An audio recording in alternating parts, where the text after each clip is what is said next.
মানুষ কেন মানুষের অভাবে ছটফট করে? এই প্রশ্নের উত্তর খুব সহজ আবার কঠিন। কারণ মানুষ একা বাঁচতে পারে কিন্তু শূন্যতা নিয়ে বাঁচতে পারে না।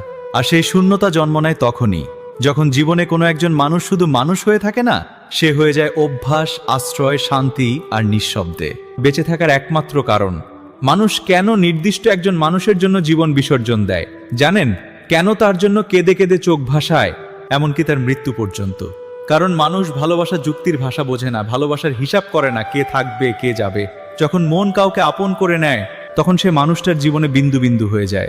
তার চারপাশেই ঘোরে সমস্ত অনুভব, সমস্ত স্বপ্ন, সমস্ত অপেক্ষা। একদিন হঠাৎ করে যখন সেই মানুষটা আর পাশে থাকে না, তখন পুরো পৃথিবীটা জড়শূন্য মনে হয়। চারদিকে মানুষ থাকে, শব্দ থাকে, হাসি থাকে, তবুও ভেতরে শুধু নীরবতা। নির্দিষ্ট ওই মানুষটা ছাড়া একটা দিন যেন বছরের সমান দীর্ঘ হয়ে যায়। সময় এগোয় কিন্তু মন থেমে থাকে ঠিক তার কাছে। মন যখন সত্যি ভালোবাসে, আপন করে নেয়, তখন তার অভাব কাউকে দিয়ে পূরণ করা যায়। কারণ মানুষ বদলানো যায় কিন্তু অনুভূতির জায়গা বদলানো যায় না।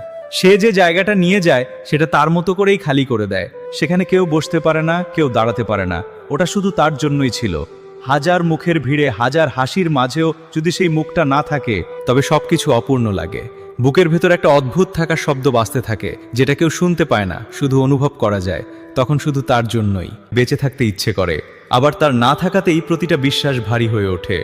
বাঁচা আর যন্ত্রণার মাঝখানে দাঁড়িয়ে মানুষ তখন বুঝতে পারে ভালোবাসা কখনো সুখ দেয় না, কখনো কখনো সে বেঁচে থাকার সবচেয়ে গভীর কষ্টটাও পেয়ে যায়।